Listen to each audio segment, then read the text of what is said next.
Life can be messy sometimes, but music has helped countless people navigate through the worst of it and make it through to the other side.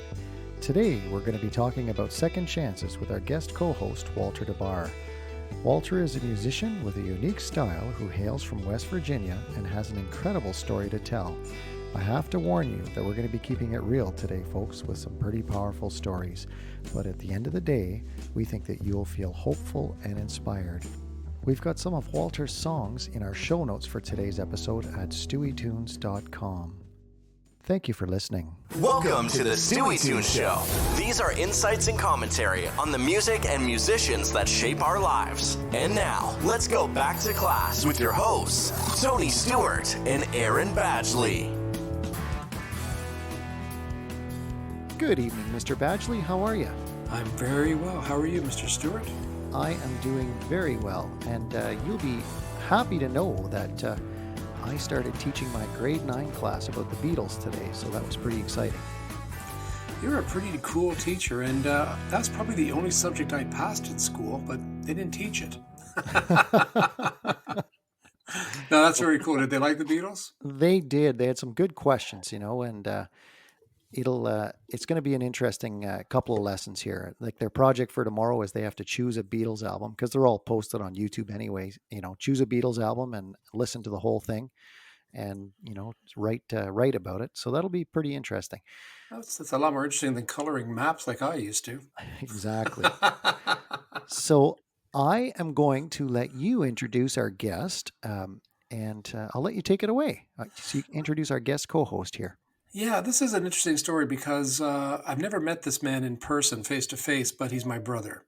I love this man. So December of 2019, I'm writing for Spill, and Steven says to me, my editor, Steven says, do you want to review this EP, from this new artist from West Virginia? And I'm like, well, sure, why not? I'm always game for something. And so I listened to We Fall, We Break, which came out December 2019 or thereabouts, and it floored me. It just absolutely floored me. And I wrote a review and I compared him to Bob Dylan. And he actually messaged me on Facebook, kind of blown away that I would compare him to Bob Dylan. He wrote a song called Oceans, which reminded me of Forever Young, not melodically, but certainly in content. We became friends. And Tony, Walter DeBarr is from West Virginia. He's a musician extraordinaire with a ton of influences from punk to Johnny Cash to just all roads in between.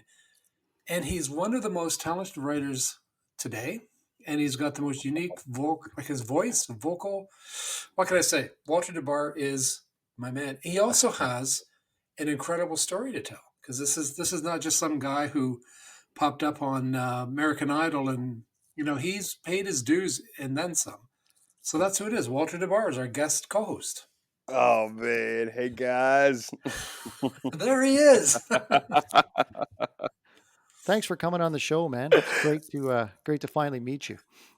Yeah, thanks. Man, it's so good to finally meet you guys. Aaron and I have been corresponding via the intranets, the intrawebs, and man, he's just became my brother. It's technology's a beautiful thing, man. I'm so grateful to be here. I have to say that Walter was supposed to do a show in April, and he emailed or messaged me and said, "I'll get you passes, man. You got to come tonight." Yeah. So my wife and my friend, we were all ready to do a road trip to West Virginia, or actually, it wasn't in West; it was in Kentucky, right?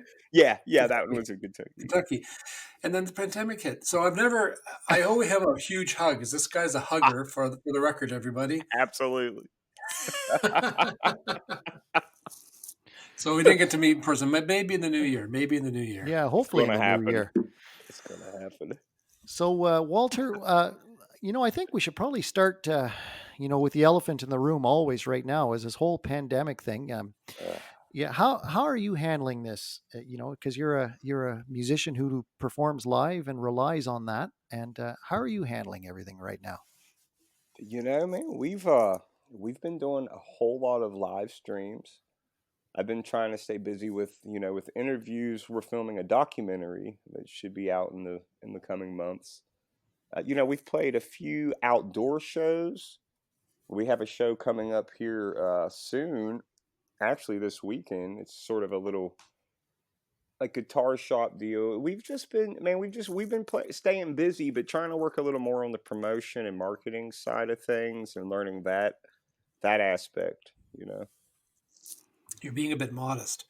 He also organized 3 days, but we'll talk about this later. But he's modest, man. He's working bloody hard, recording new songs too. Yeah, yeah, we're definitely we just recorded our newest single, Eyes to the Sky, and then we've written 4 or 5 other songs that we're just getting it together. We're trying to get back in the studio as soon as we can. And we've been busy, man. We've been busy. Oh, that's great to hear because, here in Ottawa, we just moved a step back again. We just found out a couple days ago. So, I mean, I had a gig booked for the end of the month, and it's gone again. So, Rick and I are itching to play live again, but God only knows when. We'll have to wait and see. So, when I was talking to you earlier, you had mentioned that you really wanted to give some shout outs to your band. So I think this is a great time to do that. Tell us who you're playing with these days. Man, so I'm playing with the beautiful Pamela Kiesling, who is, my soulmate, and she's also a poet, and she has a website that is PamelaKiesling.com, and it's filled with some beautiful poetry. She has a beautiful voice. It's a funny story, man, of how she ended up singing on the record, and we'll talk about that after a while. But I'm also playing with Stephen Schumann, who is a classically trained cellist. I mean, he's phenomenal. And not only is he a phenomenal musician, but you just can't get better. And he's 22 years old. He also plays with Cypress the Band, who are a 3-piece, and they're incredible. Check them out. I'm playing with McLean James Entwistle. That's my lead guitarist. And he also works for the Press Room Recording in Ironton, Ohio. Another just phenomenal human being, man. I'm also playing with JD Thomas. That's my bass player. He's played in several other bands. He helps put together a lot of festivals. I mean, he's became one of my best friends. I want to kill him half the time, and I love him the other half. And then we have baby brother Cameron Anthony Miller, who he's the front man for Private Miller and the Star Shooters. You guys can check his page out. And Cameron's a huge spokesperson for the BLM movement. He's just really involved in a lot of things going on in the world today, man. And I couldn't be more great. It's taken forever to find this band. I've been through several bandmates. So they're just like, Walter, we don't like how you handle things. But I mean, shit happens sometimes. You just gotta roll with it.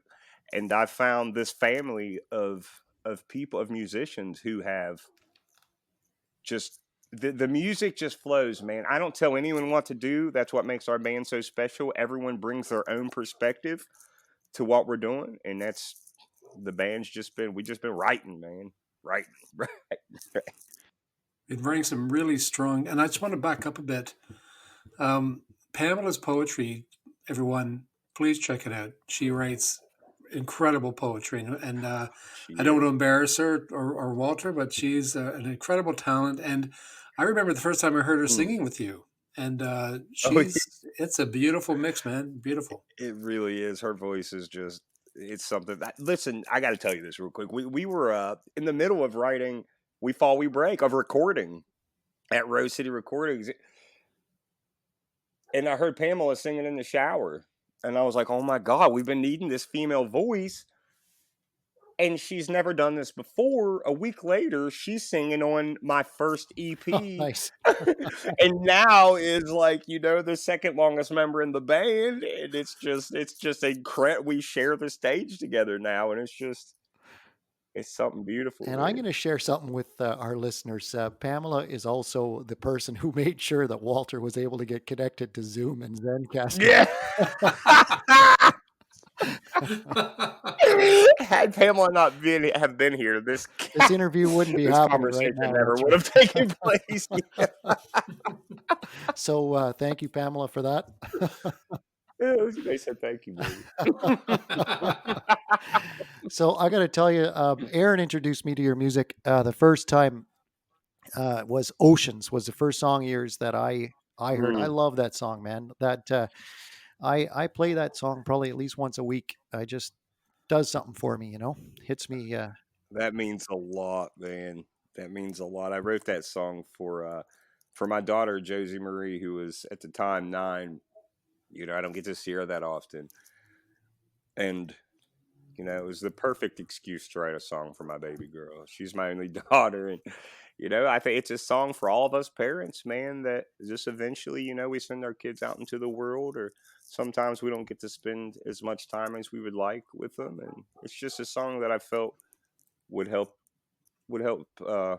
parents connect with their children a little bit. I felt.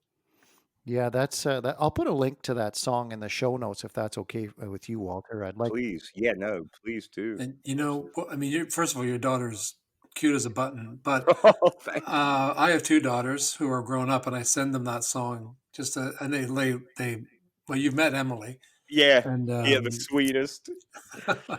sometimes, and Right, right. joking, Emily, I'm joking. So I sent them the song because, like Tony says, it touches you in so many ways, and it's but then everything on the EP does too. I mean, it's an incredible Oh, EP. thank you so much, man. That one, it was my first record ever putting out into the world, and so it's full of family, the trials and tribulations we go through, relationships. It's just crammed into this little six song EP, man. And Walter, I know you're pretty active on social media. So a little while ago, you did something really interesting with the Kentucky music. Was it was that the Kentucky Music Hall of Fame? I'm probably not getting that right, but I Yeah, did see those posts, and that looked really cool. What was that all about? yeah, man. So Pamela and I were recently deemed artist in residence at the Kentucky Music Hall of Fame. And we played a small show there that they filmed, and we played with a handful of others. We actually headlined that show, and it was just a big deal. That was with Listen Locally out of Lexington, Kentucky. We were at as we just mentioned, the Kentucky Music Hall of Fame, and it was a really big deal for us, man. It was just that was because we're not even from there. We haven't been, we haven't been at this, but we play there enough that when we do play there, we have somewhat of a following, Hmm. and it's just, I mean, in Red Bar and radio, another just huge step for us, and we couldn't be more grateful for Kentucky, man. I'm telling you, we love Kentucky. Yeah, so it sounds like you're dealing well with the pandemic. I'm not sure, what state of lockdown in West Virginia do you guys have right now? We are I think we're at is it level 1 where you can still eat out, but you have to wear masks. We stay masked, whenever you go into a restaurant, they only allow so many people, and we're not having really a whole lot of shows. I know they were doing some drive-in shows, but they're talking about. I was just talking with them at the Empty Glass actually, and they're about to start having shows in moderation adherent to the COVID-19 stipulations. Yeah, so I mean, things are looking up a little bit, but it sounds like you're pretty similar to what we're experiencing here in Ottawa. What about in Toronto, Aaron? Well, we've taken a step back as well. I mean, there's a few drive-in shows, and I'm going to tell you, I miss live concerts, Yeah, me Tony too. and Walter. I go, No doubt. yeah, it's just it's killing me, and and I go see a lot of local bands. I mean, I mean, I go see the biggies too, and this was the year I had tickets for. You had those dream years where you think I'm finally going to see, Clannad and Kraftwerk and all these shows gone, Yeah. right? But and there's so much. I mean, like in Ottawa, there's a lot of great local talent. We have a great places here for bands to play, and I go out a lot to see bands, and it's killing me. Yeah, for sure. Mm. And No like Rick and I haven't done a live show together, and because we're a jazz duo, right? So we were playing 2, 3 times a week before the shutdown, Right, and right. now, I mean, we're just waiting to hear, but it'll come, I'm sure. Yeah. But for Walter, I'm sure. glad. It sounds like you're handling this really well, so that's fantastic. Oh, thank you, Tony. We're giving it hell. Right on. We're not letting anything slow us down. This is my dream since I was small. Since I heard my grandmother playing those old hymns to us kids in a rocking chair. This has been something that I've wanted to do. That's amazing, Walter. Well, this looks like a great time to take a break. So let's do our music history moment, and we'll be right back with Walter DeBarr. On October 18th, 1956, rising young star Elvis Presley pulled into a Memphis gas station and promptly started to attract a crowd of autograph seekers. Gas station manager Ed Hopper had repeatedly asked Elvis and the crowd to move, and finally slapped Presley in the head out of frustration. The 21-year-old star proceeded to punch Hopper in the nose. A scuffle ensued with another employee trying to help his boss, but they were no match for the younger, more athletic Presley. Several police officers who happened to be standing nearby rushed over and promptly arrested all three men. They were brought to the county jail, and all three posted the bail of $52. The next day in court, over 200 women arrived to witness the proceedings. Hopper and his employee were both fined for taking the law into their own hands. Presley, however, was let off with a warning that considering his large following, he should cooperate with business people in order to avoid disruptions. Elvis said that he would, and left the courtroom surrounded by a very excited crowd. Speaking to a reporter afterward, Elvis was quoted as saying, "It's getting where I can't even leave the house without something happening to me." The event made national news, and critics seized the opportunity to show how rock and roll negatively affected young people. But of course, the incident only made Elvis more appealing to his young fans. And we're back. What a great story about Elvis Presley. Yeah, and it's interesting that wasn't the only time he got in trouble with the law for fighting. Did you know that? I think I did when I was reading, but I'm not sure the specifics of the other one. Well, the other one was there was a barroom fight in November of 56, but in 57, this is really cool. In March of 1957, he got into a fight with a Marine over a girl, and he actually pulled a gun on the Marine. What? But the gun was a prop from a movie. No. Oh my goodness. He had to write a letter of apology. So he was a bit of a hothead in this period. Well, when I read the write up of his altercation in the gas station, like Elvis, he was a pretty tall guy, right? Like he was 6 feet or 6'1" or something, 6'1", 185, and the gas station owner was twice his age, 5'5", and 160 pounds. What?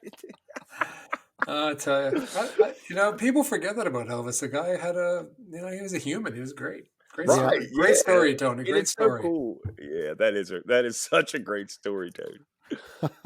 So, now we're going to move into the second segment here of the show. And as I mentioned in the introduction, we're going to be keeping it real here. And the theme that Walter wanted to talk about today was second chances. So we're going to be talking about how music has helped us through some pretty difficult times in our lives. And Walter, I'm going to turn it over to you first, I think, because it's quite a story that you've got to share. So I'll turn it to you. Oh man, I appreciate you. Well, first off, I appreciate you, Tony, and you, Aaron, both, man. Like this is it's been so much easier to talk to you guys just because I've gotten to know you guys. Aaron and I, Aaron is literally my brother, and you and I have gotten so close already. It's just so I was born in Buchanan, West Virginia, way out in the middle of the woods with a family having the last name Kuhn, Koon. They are German, as I'll get out. They're Caucasian, and I'm black, so you can imagine the struggles. If there's a racist joke, I've probably heard it 1,000 times. So I grew up like that for a while, man, and it was a little rough, growing up in the mountains. But my first experience with music was with my grandmother. As I mentioned earlier, I heard she used to play these old hymns on this old Yamaha Red Label guitar that I was just obsessed with. And she ended up giving me that guitar, before, literally a week or two before she passed. And my grandfather followed her a week later. But that was my first memory of music, and the one that has stuck with me, and I think the one that drives me the most. And so I grew up listening to punk rock after that, though. Spit in your face, throw 40 bottles at the cop car, punk rock, like Dead Kennedys, Jello Biafra, Circle Jerks, Screeching Weasel, Operation Ivy. And, I slept in abandoned houses. There was this punk house in Morgantown, West Virginia, where all the shows were. And, I was that African-American kid in a leather jacket, throwing beer bottles against the wall and kicking windows out of cop cars. It's amazing that I didn't go to jail before I ended up going, before I was old enough to go. So that's a little bit of how I grew up, man. But I picked up a guitar, an old acoustic, when I was about 16 years old at this pawn shop. My biological father had passed, and I was getting some money for Social Security or whatever. And I bought this old guitar, and I dragged it around with me for years, man. I could never sing until I got out of prison just a few years ago. I ended up at this halfway house because I didn't have anywhere else to go. Everyone was gone, really, aside from my little brother and my little sisters. And I couldn't just go, live off them because I didn't have any money. So I went to this halfway house in Beckley, West Virginia. And I'll never forget it, man. 2 big dudes came out with some huge beards. And I was like, shit, this is it. Like, they're going to get me in here, and they're going to end me. They're probably racist. That was literally my take. I mean, Well, yeah. you know what I mean? After everything I've been through, I get out of prison after being there for years into this house, and here comes these 2 huge tattooed up, ended up being my family. Man, they taught me to find my voice. As soon as I got there, I looked in the corner. They had this old classical guitar there, and the coordinator, Ronnie Dale, I'll never forget, man. He had an upright bass, and he heard me playing classical, and he's like, man, we should jam together sometime. And he sort of coaxed me into being comfortable enough with my own voice, because the first time I sang, one of my buddies recorded it. He was like, let me record you, man. It sounds so good. And I was like, sure. So we shot this video, and then he posted it on social media, and I was like, you turd. And then like 60 people shared it, and it was crazy. And so, in a quick summarization, I guess that would be a little bit about Walter. I have to jump in before you. Sorry, Tony, because I know you have an incredible story to tell. But I want to tell Walter, I was a punk before you were a punk, and I didn't have a dad, and I grew up very poor. Not the same situation as you, but very poor. And I was really into punk in the late 70s because I'm older than you. Oh my God! And I had the yellow spiked hair. Yeah. and my sister-in-law worked at the Whitby Psychiatric Hospital. So for a coat, I used to wear a straitjacket. That's awesome. That's so tough. Oh my God. So I was into the Pistols, the Damned, the Clash, the Buzzcocks, the Men. But anyways, I had to tell you that because I thought, this yellow spiked hair. That is so cool, man. Yeah, that's awesome. Anyways. That is just, I had no idea, Eric. Yeah, you see me now, right? Yeah, I'm like, what? That's awesome. That's awesome. We're all getting in dad mode here lately, I feel. Exactly. That's where I'm at. Yeah, I'd like to see a picture of the yellow hair sometime. I feel like that should be the cover of this. I'll tell you what, I'll dig the picture of when Walter digs out the first recording of him. Oh, I have it. Do you? You're in so much trouble. I think I am. Oh, excellent. That's awesome. But yeah, it sounds like Walter. Music really saved you there, and I think that's one of the beautiful things about music is it gets us through the worst, Oh my God, it does, man. Yeah, I honestly don't know where I'd be without music. I'm not I'm not good at a whole lot. You know, I love the hell out of people, and I think that, you know, I have this sense of compassion that wouldn't have came had it not been music. You know, I never would have met Aaron. I never would have met you. There's so many people that I've met, man, just through the music, and people say, you know, you have this many fans, and the thing is, with us, man, it's not about having fans, and it's about this family growing, you know, because I want to be able to go anywhere in the world and know someone, you know what I mean, and hug them and be able to spend some time with them. That's just some of my outlook. Yeah, for sure. Well, music has helped me through probably the most difficult time of my life. Mm. Aaron knows this, but I had cancer back in 2017. I found out that I had stage 3 colon cancer. And, I'm an energetic guy. Normally, I'm like the Energizer Bunny, and I can go and go and go and go. When I was gigging all the time, and I was at the high school doing band every night of the week, after school. And that second semester that year, I was so tired, I would have to, at the end of the day, go to my office and turn the lights out and literally like nap for 20 minutes to get ready for the next class. I didn't know what was wrong with me. And, of course, and it just got worse and worse and worse. And finally, after a few trips to Emerge, they figured there was something pretty serious wrong. So I found out I had cancer, but, I obviously, my wife Cynthia, I owe a huge debt to her and to the rest of my family, but I also owe a huge debt to Rick Denis, who is my partner in the Somerset Combo, and he writes the music for this show.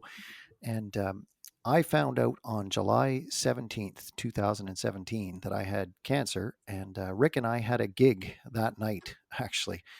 And I texted him because he knew something was wrong. I mean, it was pretty obvious. I wasn't looking well, um, and he said, do you want me to call him and cancel a show? And I said, no, like, let's do it, Mm. because I don't want to sit here and mope. And Rick and I played that show. And then, of course, I had to go for surgery and 6 months of chemotherapy. But while I was going through chemotherapy, Rick and I were able to continue gigging. I was on for anybody who's done chemotherapy, I mean, it's different for every person, but my schedule was a 2-week schedule. And so, I'd go for a treatment, feel like garbage for a week. And then the second week, you'd gradually feel better. And by the time it was the night before the next treatment, I would be able to play a gig. So Rick and I would play this regular gig that we had. And the owner of the place was excellent. He knew what was going on with me, and he scheduled us in.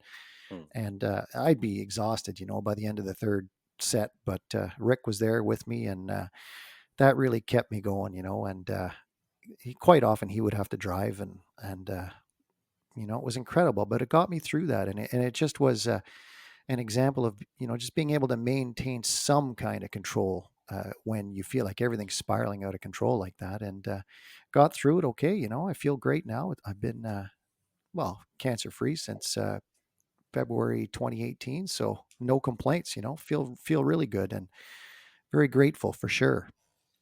That's a beautiful That's story, incredible. Tony. That's incredible, Wow. Tony. Yeah, that's inspiring Thanks for sharing that, AF. Tony.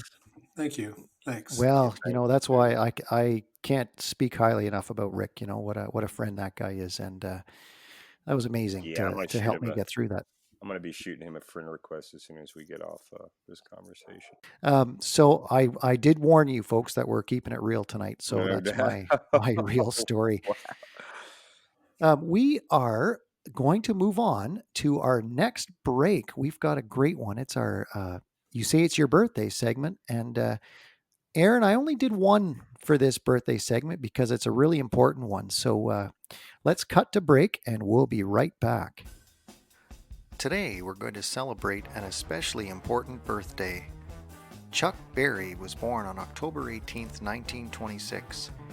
Berry's influence on rock and roll can't be overstated, and he deservedly earned the nickname the father of rock and roll. Berry died in 2017 at the age of 90. He was the very first inductee into the Rock and Roll Hall of Fame in 1986 and was a major influence on groups such as the Beatles and the Rolling Stones.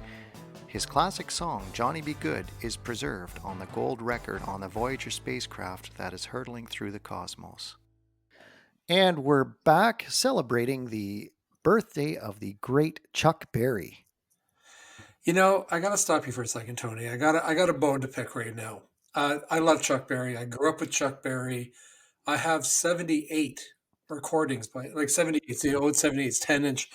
My mom loved Chuck Berry. His only number one song in his entire career. Do you know what it was? Oh my goodness. And it guaranteed it's not going to be one of the big ones like Johnny Be Good or any of those. My Dingling. Oh, Come gosh. on, man. Not like none of his classic rock and roll. No, it's My Dingling. I just hate that. Yeah, And we're we're talking shame. about a guy that wrote Sweet Little 16. Anyways, had to share. Sorry. Yeah, no, what an interesting guy he was too, eh? Boy. Oh, genius.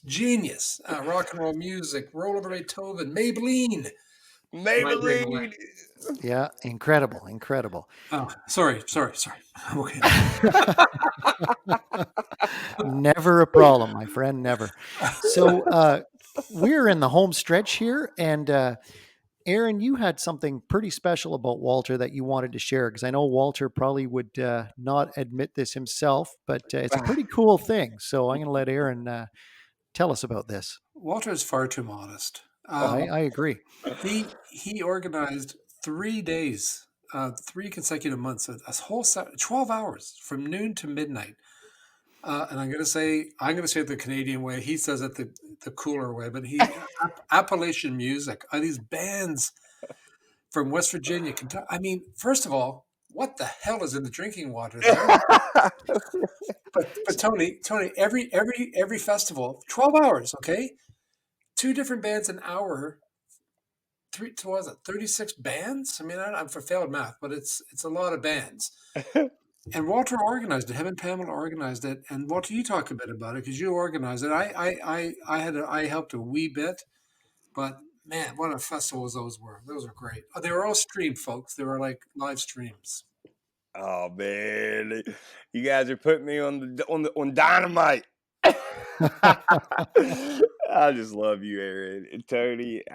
You guys are already brothers, man. So Pamela and I organized this festival. We titled it Appalachian Folk Festival Live Stream. It was an online music festival. And Aaron, you almost nailed the number. We had a total of, I want to say it was 34 artists, groups play the festival. Each artist would play a 45-minute set, and it was all independently organized.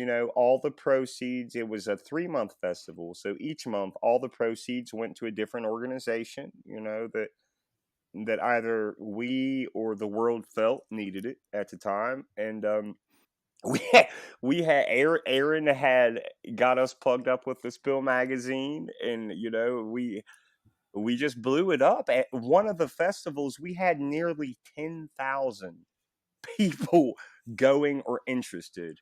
And that, I don't know how familiar everyone is with social media and with online live streaming festivals, but that number is it's something something special, man. And we had some of the coolest, some of the most talented artists play it, man. And it just blew up, man. And it was something special. You had talented artists, and you had 2 of the coolest hosts Oh, ever. Pamela and Walter, between every act, and sometimes your daughter was. It was awesome. It really was so cool, man. and you performed. You and Pamela performed. Yeah, Pamela and I performed. We have the duet, the Little Blue Hearts, and we played a set. And one of our very dear friends, she has recently passed. She was to play a set, and something happened, and she was in the hospital. Carrie Aaron, and we want to send her love to the stars and hope she's watching us. But it was just something Pamela and I talked about one evening on the couch that we're sitting on right now, man, and it just turned into something amazing. Seriously, truly, I mean, worldwide. It was. And here's something you may not know, Walter. You caused a great many fights between my wife and I because I would I was watching all these bands and quickly ordering all the albums. And Oh my God.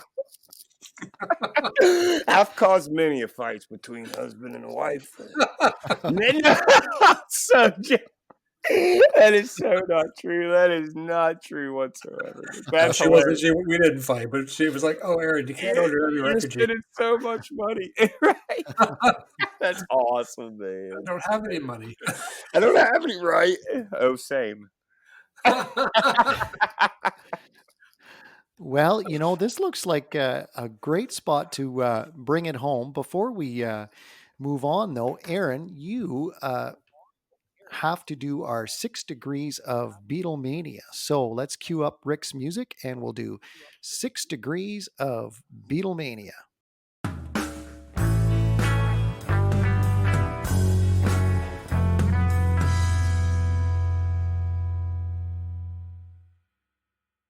In honor of Walter, you're wondering how I'm going to do a Beatle thing today, right? To 6 Degrees of Beatlemania. Well, Yeah. West Virginia, your stomping grounds. Last year and every year they do a concert, a tribute to the Beatles. That's a fundraiser. The money goes to West Virginia's Fund for the Arts, and they get a lot of independent artists. Minor Swing, Mark Scarpelli, Robert Soul, and they do the entire Beatle catalog in one day. And all the money goes to funding the West Virginia Fund for the Arts. And it's held at the West Virginia Culture Center Theater at the state capitol grounds. So, Wow. Beatlemania, alive and well in West Virginia, folks. I think I just fell in love Nice. with the Beatles. Just now? Walter, we got to talk, my friend. We got to talk. We got to right. talk so much. Aaron will convert you there pretty quickly. So, Walter, it has been a real pleasure having you on the show today. I could not wait for this chat, and so great to have you on. You've got a great story to tell, and thanks for sharing, man. Man, it means so much to be here. You guys have such a cool thing going on here, man. The vibe, just everything about you guys. This is just such a great show, and I appreciate you guys so much for having me, man. Well, thanks for coming on. Yeah, thanks a lot, Walter. And so, folks, as always, I always encourage people, if you're enjoying the show, please subscribe, because then you'll get updates in your podcast app about when a new episode comes out. And if you want to leave a rating or a review, that really helps us as well. You can also go on StewieTunes.com and catch all kinds of news and show notes, and I'll have all kinds of information about Walter posted on the show notes. So here we go. We did rehearse this during the break. We're going to do the big sign off here. So Walter's watching me intently for the point. So here we go. So until we meet again. This is Walter DeBarr with the Stewie Tunes Show. Stay safe and be well. Right on. Stay safe and be well, folks. We'll see you next time.